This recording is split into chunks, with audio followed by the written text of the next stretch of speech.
मैं यहीं से क्वेश्चंस करूँगा तो आप वहाँ से प्रॉपर। हाँ हाँ, लेकिन आवाज़ वो नहीं होगी, क्लियर नहीं आएगी। आपका आंसर रिकॉर्ड हो रहा है ना?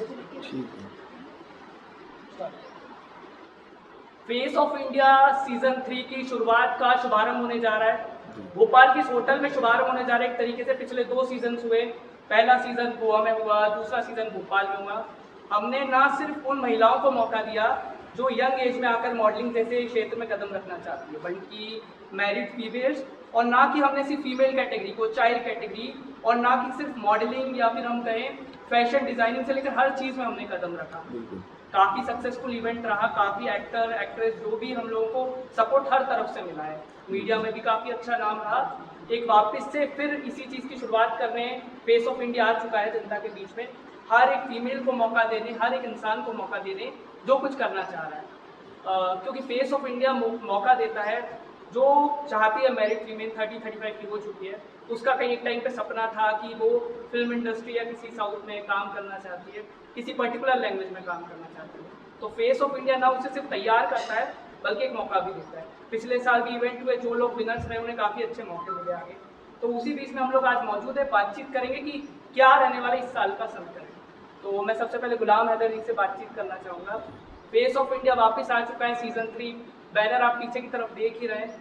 क्या बताना चाहेंगे जनता को जो भी देख रही है कि फेस ऑफ इंडिया इस बार किस नई चीज़ के साथ आ रहा है? धन्यवाद मिलन जी। मैं तो सबसे पहले आपको धन्यवाद देता हूं कि आपने पिछले 2 सीज़न का इतना बढ़िया एक्सप्लेनेशन किया है, क्योंकि आप जुड़े हुए थे लगातार। आप मीडिया के थ्रू हमारी खबरें पहुंचा रहे थे, हमारे शो को आप दिखा रहे थे।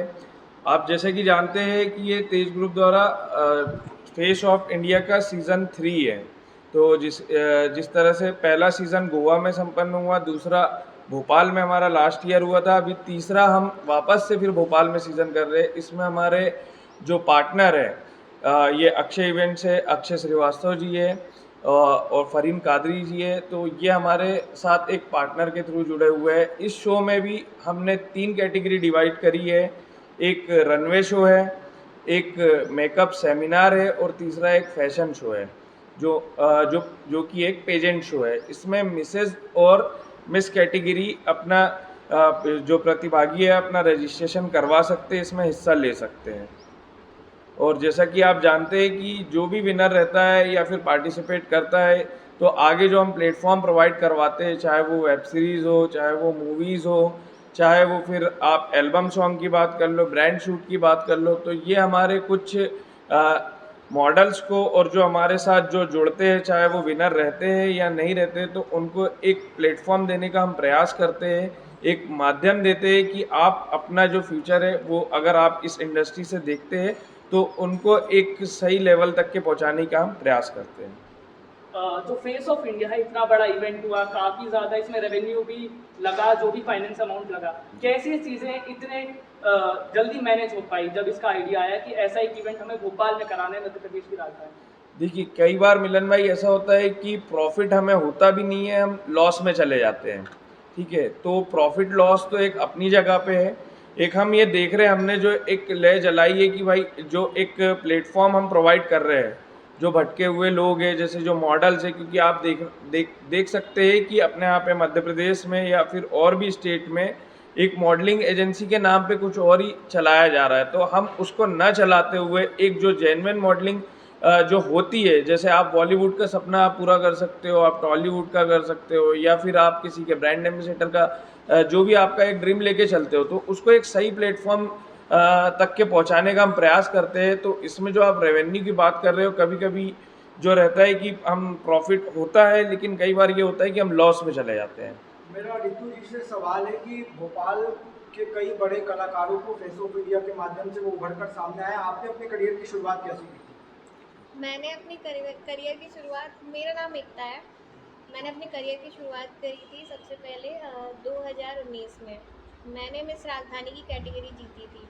उसके बाद में मेरे पास में बहुत सारे शूट्स वगैरह आए, मैंने इसी करियर की। और इसी बीच में मैंने देखा था यहाँ पे बहुत सारी ऐसी इवेंट्स कंपनी हैं जो गलत वे में लेके जाती हैं, गर्ल्स को कहीं का कहीं भेज देती। और अभी तो आप देख ही रहे हैं कितना अच्छा ट्रेंड चल रहा है आज।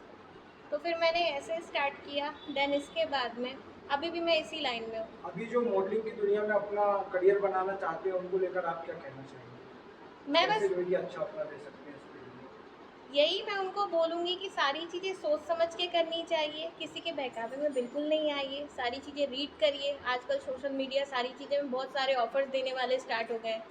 खुद का सेटिस्फेक्शन मायने रखता है। जो आपसे जुड़े हुए लोग हैं उनसे जानिए सारी चीज़ें जिनको नॉलेज है, फिर इस लाइन में आइए, क्योंकि हर इंसान एक्सपीरियंस लेके ही सीखता है। मैंने भी सीखा है और मैं सबसे यही बोलूँगी, एक्सपीरियंस लेके सीखो। Thank you. मैम मेरा जैसे- क्वेश्चन ये है कि ऐसा कौन सा इंसिडेंट रहा है जिसने आपको प्रेरणा दी है ये स्टार्टअप करने की?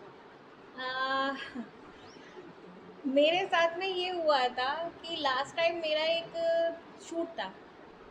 मेरा ये स्पाइनल कॉर्ड जो था वो फ्रैक्चर हो गया था।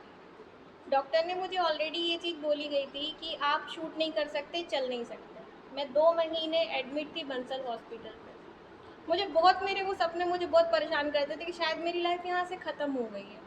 लेकिन मैंने खुद को वीडियो देख के सारी चीज़ें करके जब मैं डिस्चार्ज हुई, मैंने ज़बरदस्ती डिस्चार्ज हुई 15 दिन में, 2 महीने की जगह 15 दिन में मैंने कर लिया। उसके बाद मैंने चलना सीखा, सारी चीज़ें करनी सीखी।